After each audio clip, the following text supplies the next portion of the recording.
जय हिंद साथियों, स्वागत है आपका अपने चैनल जीके जीएस अपडेट में। साथियों, भारतीय संविधान के आज हम ऐसे टॉप 100 प्रश्न देखेंगे जो परीक्षा में आपसे पूछे जाएंगे।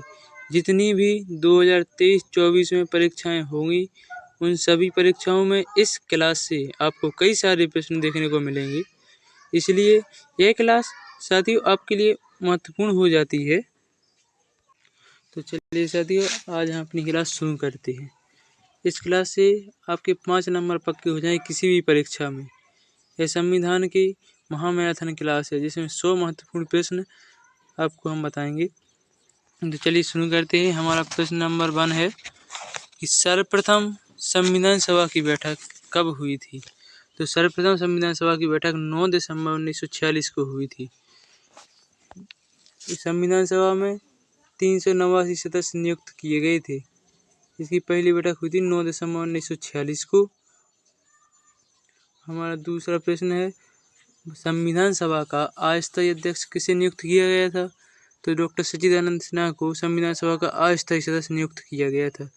9 दिसंबर 1946 को डॉक्टर सच्चिदानंद को अस्थायी सदस्य नियुक्त किया गया था तथा यह 2 दिन तक ही अस्थायी अध्यक्ष रहे थे। और प्रारूप समिति का अध्यक्ष किसे बनाया गया था? तो डॉक्टर भीमराव अम्बेडकर को प्रारूप समिति का अध्यक्ष बनाया गया था। जब संविधान निर्माण में कुल 20 समितियों का निर्माण हुआ था, उनमें से एक प्रारूप समिति थी जिसका अध्यक्ष डॉक्टर भीमराव अम्बेडकर को बनाया गया था। भारतीय संविधान को कब अंगीकार किया गया? तो भारतीय संविधान को 26 नवंबर 1949 को अंगीकार किया गया तथा यह बनकर तैयार हो गया था 26 नवंबर 1949 को तथा 26 जनवरी 1950 को यह लागू किया गया था। तो चलिए और आगे देखते हैं।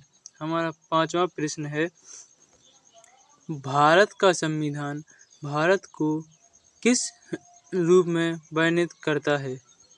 तो यह राज्यों के संघ के रूप में वर्णित करता है। यह अनुच्छेद 1 भी कहता है कि भारत राज्यों का संघ है तथा भाग 1 में भी है कि राज्यों के संघ के रूप में वर्णित किया गया है। हमारा 6वां प्रश्न है, भारतीय संविधान के अनुसार राजनीतिक शक्ति का आधार क्या है? तो भारत की जनता है राजनीतिक शक्ति का आधार। हमारा 7वां प्रश्न है, भारत का संविधान भारत के किस प्रकार की सरकार की व्यवस्था करता है? तो संसदीय सरकार की व्यवस्था करता है भारत का संविधान। भारतीय गणराज्य का संवैधानिक अध्यक्ष कौन होता है? तो राष्ट्रपति। राष्ट्रपति भारतीय गणराज्य का संवैधानिक अध्यक्ष होता है। हमारा 9वां प्रश्न है, संविधान में वर्णित मौलिक अधिकारों की रक्षा करता है कौन करता है? तो सर्वोच्च न्यायालय। सर्वोच्च न्यायालय संविधान में वर्णित मौलिक अधिकारों की रक्षा करता है। हम 10वां प्रश्न है, मिनी कॉन्स्टिट्यूशन किसे कहा जाता है? तो 42वें संविधान संशोधन को मिनी कॉन्स्टिट्यूशन कहा जाता है, यानी छोटा संविधान कहा जाता है 42वें संविधान संशोधन को। 42वें संविधान संशोधन 1976 में हुआ था। हमारा 11वां प्रश्न है, संविधान का रक्षक किसे बनाया गया है? तो उच्चतम न्यायालय को संविधान का रक्षक बनाया गया है। हमारा उच्चतम न्यायालय नई दिल्ली में है। संविधान की आत्मा किसे कहा गया है? तो प्रस्तावना को। यह प्रस्तावना को संविधान की आत्मा कहा गया है। 13वां प्रश्न है, भाषा के आधार पर पहला कौन सा राज्य गठित किया गया? तो आंध्र प्रदेश। यह भाषा के आधार पर पहला राज्य था जो गठित किया गया था। यह 1967 में गठित किया गया था आंध्र प्रदेश राज्य का गठन। हमारा 14वां प्रश्न है, दादर और नगर हवेली भारत में शामिल करने से पूर्व किसके उपनिवेश थे? तो पुर्तगाल के। यह पुर्तगाल के उपनिवेश थे दादर और नगर हवेली। हमारा 15वां प्रश्न है, विदेशी नागरिकों को भारत की नागरिकता प्राप्त करने की आवश्यक शर्त क्या है? तो ये 10 वर्षों तक भारत में निवास करेगा तब उसको भारत की नागरिकता प्राप्त होगी। या वह जन्म से भारत में रहता हो तो उसकी अब स्वतः ही नागरिकता प्राप्त हो जाती है। हमारा 16वां प्रश्न है कि भारत में किस राज्य के लोगों को दोहरी नागरिकता प्राप्त है? तो जम्मू कश्मीर राज्य के लोगों को दोहरी नागरिकता प्राप्त है। धारा 370 भी लागू थी जम्मू कश्मीर के लिए, लेकिन अब हटा दी गई है 370 धारा। 7वां प्रश्न है हमारा, मौलिक अधिकार कितने हैं? तो कुल 6 मौलिक अधिकार हैं। 6 मौलिक अधिकार हैं जो 12 से 35 तक उल्लेख किया गया है मौलिक अधिकारों का, 12 से 35 अनुच्छेद में। यह भाग तीसरा भी है। हमारा 18वां प्रश्न है, संविधान में कितने मूल कर्तव्यों का उल्लेख किया गया है? तो 11।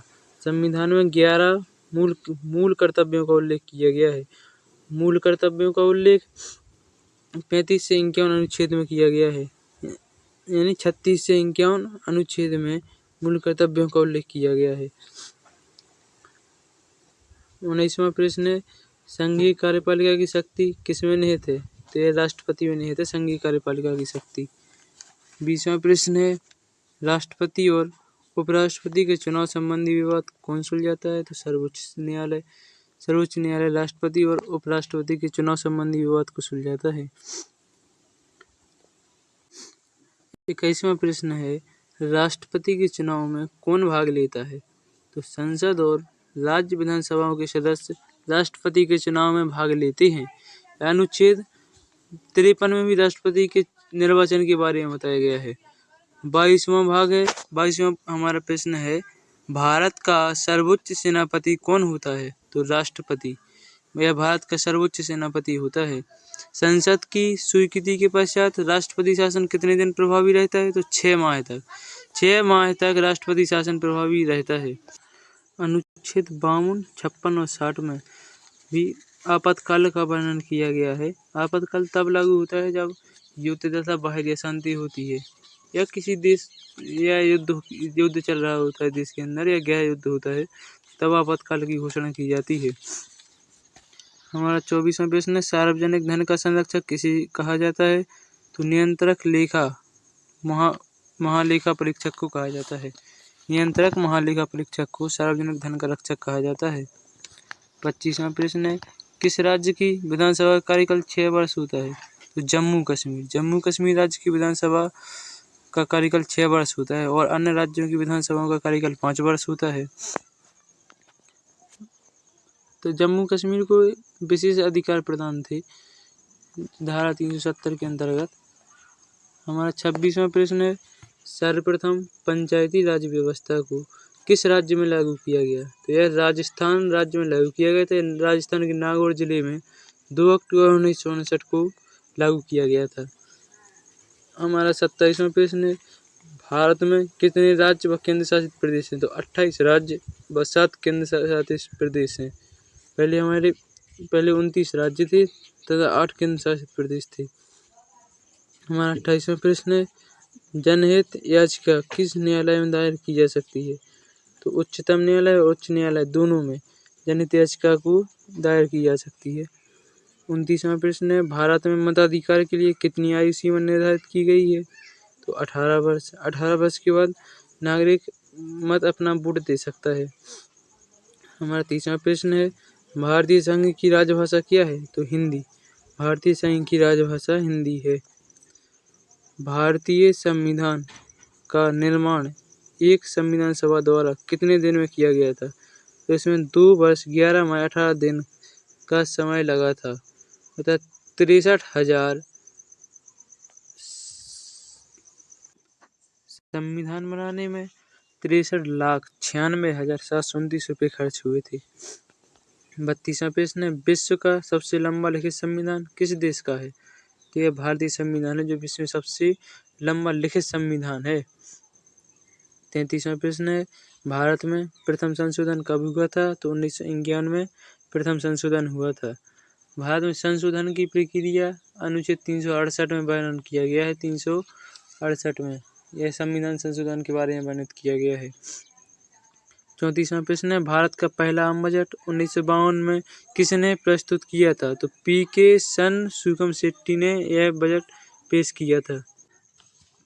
35वां प्रश्न है, भारतीय संविधान में किस अनुच्छेद को संविधान की आत्मा के नाम से जाना जाता है? तो अनुच्छेद 32 को संविधान की आत्मा के नाम से जाना जाता है। यह संविधान का रक्षक भी कहा जाता है अनुच्छेद 32 को। हमारा 36वां प्रश्न है, प्रधानमंत्री का सचिवालय किसके अधीन होता है? तो गृह मंत्रालय के अधीन होता है प्रधानमंत्री का सचिवालय। 37वां प्रश्न है, भारत का मैग्ना कार्टा संविधान के किस भाग को कहा जाता है? तो भाग 3 को कहा जाता है, यानी इसे मौलिक अधिकार कहा जाता है मैग्ना कार्टा को। यह भाग 3 में है। अब अनुच्छेद 12 से 35 तक इसका वर्णन किया गया है। 38वां प्रश्न है, जब भारत स्वतंत्र हुआ उस समय ब्रिटेन के प्रधानमंत्री कौन थे और किस पार्टी की सरकार थी? तो क्लीमेंट इटली लेबर पार्टी की सरकार थी ब्रिटेन में। 39वां प्रश्न है, भारत के संविधान में किस अनुच्छेद में भारत के राष्ट्रपति के चयन संरक्षित होता है? अनुच्छेद 55 में इसमें राष्ट्रपति का चयन संरक्षित होता है। 40वां प्रश्न है, भारत के संविधान में किस अनुच्छेद में 333 राज्यपाल के संरक्षण का प्रावधान होता है? तो अनुच्छेद 200 में।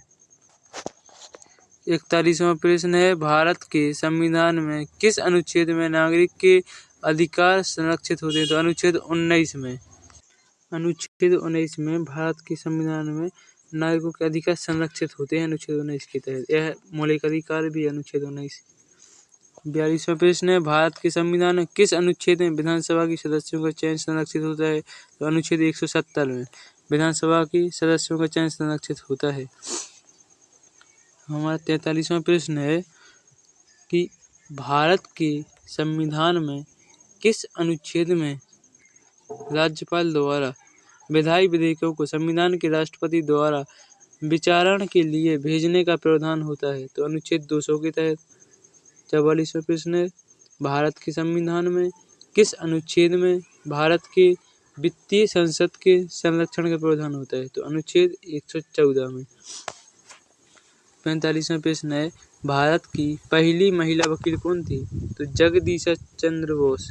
जगदीश चंद्र बोस यह भारत की पहली महिला वकील थी। 46वां प्रश्न है, भारत के स्वतंत्रता आंदोलन के दौरान गांधी जी ने किस अवधि तक अंग्रेजों को देश से बाहर करने की मांग की थी? तो 1930 तक अंग्रेजों को भारत से बाहर करने की मांग की थी गांधी जी ने। 47वां प्रश्न है, स्वतंत्रता सेनानी राम प्रसाद बिस्मिल को किस मुकदमे में फांसी की सजा सुनाई गई थी? तो कांकोरा केस के तहत सुनाई गई थी, यानी कांकोरी कांड के तहत सुनाई गई थी राम प्रसाद बिस्मिल को फांसी की सजा। हमारा 48वां प्रश्न है, भारत की पहली महिला उपराष्ट्रपति कौन थी? तो सरोजिनी नायडू यह भारत की पहली महिला उपराष्ट्रपति थी। हमारा 49वां प्रश्न है, भारतीय स्वाधीनता संग्राम के दौरान लाला लाजपत राय ने किस आंदोलन में भाग नहीं लिया था? तो खिलाफत आंदोलन में भाग नहीं लिया था लाला लाजपत राय ने। 52वां प्रश्न है, इंग्लैंड के किस प्रतिनिधि ने भारतीय स्वाधीनता आंदोलन को नम्रता से स्वीकार किया था? तो बीरबल ने। उन्होंने भारतीय स्वाधीनता आंदोलन को नम्रता से स्वीकार किया था बीरबल ने। किस वर्ष में इंग्लैंड ने भारत को अपना गुलाम बनाया? तो 1858 में इंग्लैंड ने भारत को अपना गुलाम बनाया था। हमारा 54वां प्रश्न है, भारतीय संविधान सभा की पहली बैठक कब हुई थी? तो यह 1946 में हुई थी। 9 दिसंबर 1946 को भारतीय संविधान सभा की पहली बैठक हुई थी, जिसमें 389 सदस्य। भारतीय संविधान की बैठक में 389 सदस्य थे। हमारा 52वां प्रश्न 55वां प्रश्न है, किस वर्ष में भारत में पहली बार लोकसभा चुनाव हुए थे? तो 1952 में भारत में पहली बार हुए थे लोकसभा के चुनाव। भारत का संविधान संपूर्ण हुआ था तो 1950 में भारत का संविधान संपूर्ण हुआ तथा यह 26 जनवरी 1950 को लागू किया गया था। हमारा 57वां प्रश्न है, भारत के स्वतंत्रता संग्राम में कौन सी संगठन लोकसभा की स्थापना की थी? तो इंडियन नेशनल कांग्रेस की स्थापना हुई थी भारत के स्वतंत्रता संग्राम में। हमारा 58वां प्रश्न है, भारत में पहली बार किस राज्य में महिला वोट देने का अधिकार दिया गया था? तो उत्तर प्रदेश में। उत्तर प्रदेश में पहली बार महिलाओं को वोट देने का अधिकार दिया गया था। 59वां प्रश्न है, किस स्थान पर भारत का पहला संविधान सभा आयोजित की गई थी? तो नई दिल्ली में। नई दिल्ली में भारतीय संविधान की पहली सभा आयोजित की गई थी, जो 9 दिसंबर 1946 को हुई थी। हमारा 60वां प्रश्न है, भारत के स्वतंत्रता संग्राम के दौरान अंग्रेजों ने भारत के किस स्थान पर जलियांवाला बाग मास्करेड किया था? तो अमृतसर में किया था। जलियांवाला बाग मौत केस, यानी ये 13 अप्रैल 1919 को जलियांवाला बाग हत्याकांड हुआ था। 61वां प्रश्न है, भारत की संविधान सभा के राष्ट्रपति कौन थे? तो डॉक्टर राजेंद्र प्रसाद थे भारतीय संविधान सभा के राष्ट्रपति, जिन्हें 26 जनवरी 1950 को राष्ट्रपति बनाया गया था। 62वां प्रश्न है, भारत के स्वतंत्रता संग्राम में नेतृत्व करने वाली चरण सिंह का नाम किस राज्य में हुआ था? तो पंजाब में हुआ था चरण सिंह का नाम। 63वां प्रश्न है, भारतीय स्वाधीनता संग्राम के दौरान किस विद्रोह का भारत एक अग्रणी भूमिका निभाने का दावा करता था? तो 1857 की क्रांति में भारत एक स्वाधीनता संग्राम के दौरान यह अग्रणी भूमिका निभाने का दावा करता था। 64वां प्रश्न है, भारत के प्रथम राष्ट्रपति डॉक्टर राजेंद्र प्रसाद के पूर्ण नाम क्या थे? तो यह राजेंद्र प्रसाद था, डॉक्टर राजेंद्र प्रसाद का पूर्ण नाम। हमारा 65वां प्रश्न है, भारतीय स्वाधीनता संग्राम के दौरान किस संगठन ने अग्रणी भूमिका निभाई थी? तो इंडियन नेशनल कांग्रेस ने अग्रणी भूमिका निभाई थी। 66वां प्रश्न है, किस भारतीय स्वतंत्रता सेनानी ने भारतीय सेना की स्थापना की थी? तो सुभाष चंद्र बोस ने भारतीय सेना की स्थापना की थी। 67वां प्रश्न है, भारतीय स्वाधीनता संग्राम के दौरान किस व्यक्ति ने भारत छोड़ दिया था और उन्हें देशभक्त के नाम से याद किया जाता है? तो चंद्रशेखर आजाद को, जिन्हें देशभक्त के नाम से याद किया जाता है।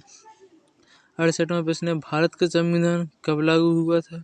तो 26 जनवरी 1950 को भारत का संविधान लागू हुआ था। 69वां प्रश्न है, भारत की स्वतंत्रता के बाद कौन कौन से राज्य पाकिस्तान के अधीन हुए? तो पंजाब, सिंध, बंगाल और बलूचिस्तान यह पाकिस्तान के अधीन हुई थी। 70वां प्रश्न है, भारत के स्वतंत्रता आंदोलन का प्रथम संगठित रूप कौन सा था? तो वह थी 1857 की क्रांति। 71वां प्रश्न है, भारत की स्वतंत्रता आंदोलन में भारतीय महिलाओं ने किसी भी तरह का योगदान नहीं दिया था। भारत की स्वतंत्रता आंदोलन में महिलाओं भी सक्रिय भूमिका निभाई थी। 72वां प्रश्न है, भारत के स्वतंत्रता संग्राम के दौरान किस व्यक्ति ने आज़ाद हिंद फौज की स्थापना की थी? तो सुभाष चंद्र बोस ने आज़ाद हिंद फौज की स्थापना की थी स्वतंत्रता संग्राम के दौरान। और आगे देखते हैं हम 73वां प्रश्न कि भारत की आज़ादी के बाद भारतीय संविधान में किस भाषा को संवैधानिक रूप से मान्यता प्रदान की गई थी? तो हिंदी भाषा को आज़ादी के समय संवैधानिक रूप से मान्यता प्रदान की गई थी। 74वां प्रश्न है, भारत की स्वतंत्रता संग्राम के दौरान किस संगठन ने शहीदों के लिए स्वराज और शहादत का नारा दिया था? तो इंडियन नेशनल कांग्रेस ने स्वराज और शहादत का नारा दिया था। हमारा 75वां प्रश्न है, भारत के स्वतंत्रता संग्राम के दौरान किस व्यक्ति ने दांडी मार्च की शुरुआत की थी? तो महात्मा गांधी ने दांडी मार्च की शुरुआत की थी स्वतंत्रता संग्राम के दौरान। 76वां प्रश्न है, भारत की स्वतंत्रता के बाद पहले राष्ट्रपति कौन थे? तो डॉक्टर राजेंद्र प्रसाद थे भारत की स्वतंत्रता के बाद पहले राष्ट्रपति। 77वां प्रश्न है, भारत की स्वतंत्रता के बाद पहले प्रधानमंत्री कौन थे? तो पंडित जवाहरलाल नेहरू थे भारत के प्रथम प्रधानमंत्री। 78वां प्रश्न है, भारत की स्वतंत्रता के बाद पहले महिला प्रधानमंत्री कौन थी? तो इंदिरा गांधी भारत की स्वतंत्रता के बाद पहली महिला प्रधानमंत्री थी। 79वां प्रश्न है, भारत के संविधान में कुल कितनी अनुसूचित जनजातियां मान्यता दी गई है? तो 22 अनुसूचित जनजातियों को मान्यता दी गई है भारतीय संविधान में। 80वां प्रश्न है, भारत के संविधान के निर्माण के लिए किस आधार पर एक संविधान सभा बनाई गई थी? तो साइमन कमीशन की रिपोर्ट के आधार पर भारतीय संविधान सभा का निर्माण हुआ था। 81वां प्रश्न है, भारत के संविधान में किस अनुच्छेद में राज्यसभा के उपाध्यक्ष की नियुक्ति संरक्षित होती है? तो अनुच्छेद 89 में राज्यसभा के उपाध्यक्ष की नियुक्ति संरक्षित होती है। और आगे देखते हैं, हमारा 82वां प्रश्न है कि भारत के संविधान में किस अनुच्छेद में संसद का प्रत्येक सत्र 6 महीने से अधिक के लिए नहीं विलंबित किया जा सकता है? तो अनुच्छेद 85 के तहत। 83वां प्रश्न है, भारत के संविधान में किस अनुच्छेद में संसद को निर्णय लेने के लिए उच्चतम संख्या का निर्णय देने का प्रावधान होता है? तो अनुच्छेद 100 के तहत। 84वां प्रश्न है, भारत के संविधान में किस अनुच्छेद में राष्ट्रपति द्वारा संविधान संशोधन विधेयक के अध्ययन और मंजूरी देने का प्रावधान होता है? तो अनुच्छेद 111 में। 85वां प्रश्न है, भारत के संविधान में किस अनुच्छेद में संविधान के उल्लंघन के मामले में उच्चतम न्यायालय की रोक लगाने का प्रावधान होता है? तो अनुच्छेद 32 में। यह उच्चतम न्यायालय को रोक लगा सकती है।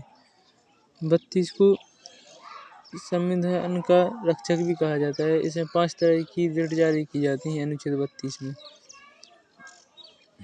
86वां प्रश्न है, भारत के संविधान में किस अनुच्छेद में राज्यों के लिए अधिकारों का सूची दी गई है? तो अनुच्छेद 246 में। 87वां प्रश्न है कि भारत के संविधान में किस अनुच्छेद में अनुदानों का अनुमोदन संरक्षित होता है? तो अनुच्छेद 113 में। 88वां प्रश्न है, भारत के संविधान में किस अनुच्छेद में राष्ट्रपति द्वारा अधिनियमों की समय सीमा को बढ़ाने का प्रावधान होता है? तो अनुच्छेद 123 में होता है। 89वां प्रश्न है, भारत के संविधान में किस अनुच्छेद में संघ और राज्यों के बीच संबंधों का विवरण दिया गया है? तो है अनुच्छेद 263 में। अनुच्छेद 263 में भारत के संविधान के अनुच्छेद में संघ और राज्यों के बीच संबंधों का विवरण दिया गया है 263 में।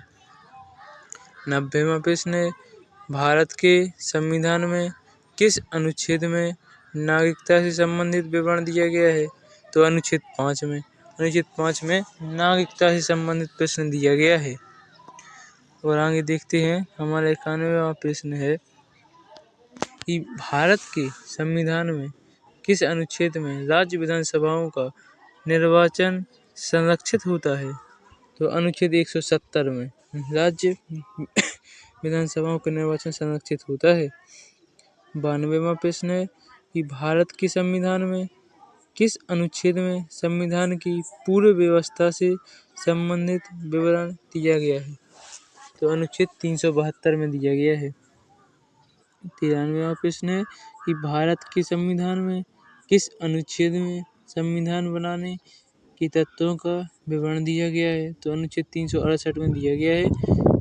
यह संविधान बनाने के तत्वों का विवरण 368 में है। 94वां प्रश्न है कि भारत के संविधान में किस अनुच्छेद में राज्य विधानसभाओं में सीधे चुने गए सदस्यों की संख्या को न्यूनतम निर्धारित करने का प्रावधान है? तो वह अनुच्छेद भारत के संविधान में किस अनुच्छेद में संविधान बनाने के तत्वों का विवरण दिया गया है? तो अनुच्छेद 368 में। इसमें संविधान संशोधन की प्रक्रिया भी दी गई है 368 में। यह भाग 18वां भाग है संविधान का। 94वां प्रश्न, भारत के संविधान में किस अनुच्छेद में राज्य विधानसभाओं में सीधे चुने गए सदस्यों की संख्या को न्यूनतम निर्धारित करने का प्रावधान है? तो है अनुच्छेद। 95वां प्रश्न है, भारत के संविधान में किस अनुच्छेद में अनुच्छेद 14 तथा 19 का विवरण दिया गया है? तो अनुच्छेद 15 में। अनुच्छेद 15 में 14 तथा 19 का विवरण दिया गया है। 96वां प्रश्न है, भारत के संविधान में किस अनुच्छेद में संसद द्वारा नियोजित की गई संविधान संशोधन समितियों का विवरण दिया गया है? तो अनुच्छेद 368 में। भारत के संविधान में किस अनुच्छेद में संविधान के निर्माण से संबंधित विवरण दिया गया है? तो अनुच्छेद 370 में दिया गया है। 98वां प्रश्न है, भारत के संविधान में किस अनुच्छेद में संविधान में अनुच्छेद 14 के अधीन राज्य सरकारों को समान अधिकार दिए जाने का प्रावधान है? तो वह अनुच्छेद 15 में है। हमारा 98वां प्रश्न है कि भारत के संविधान में किस अनुच्छेद में संविधान के अनुच्छेद 14 के अधीन राज्य सरकारों को समान अधिकार दिए जाने का प्रावधान है? तो अनुच्छेद 15 में है। यह मौलिक अधिकार भी है। अनुच्छेद 15। 99वां प्रश्न है कि भारत के संविधान में किस अनुच्छेद में अधिकारों के संरक्षण से संबंधित विवरण दिए गए हैं? तो वह है अनुच्छेद 32 और 35। हमारा आखिरी प्रश्न और 100वां प्रश्न है कि भारत के संविधान में किस अनुच्छेद में नगरों के विकास से संबंधित विवरण दिए गए हैं? तो वह अनुच्छेद 243। और हमारा आखिरी प्रश्न है 101वां प्रश्न कि भारत के संविधान में किस अनुच्छेद में राज्यों और केंद्र शासित प्रदेशों के संघर्ष से संबंधित विवरण दिए गए हैं? अनुच्छेद 214 और 239 में दिए गए हैं। यह प्रश्न आपको सभी परीक्षाओं में महत्वपूर्ण होंगे। तो ये थे साथियों भारतीय संविधान के 100 ऐसे प्रश्न जो 2023-24 में जो भी परीक्षा होगी उसमें आपको भारतीय संविधान से 100 महत्वपूर्ण प्रश्न देखने को मिलेंगे। तो उम्मीद करता हूँ कि क्लास आपको पसंद आई होगी। तो क्लास को जरूर लाइक कीजिएगा। तो चैनल पर नए हो तो चैनल को सब्सक्राइब कीजिएगा। तो मिलते हैं आप सभी को आने वाली वीडियो में। जय हिंद साथियों।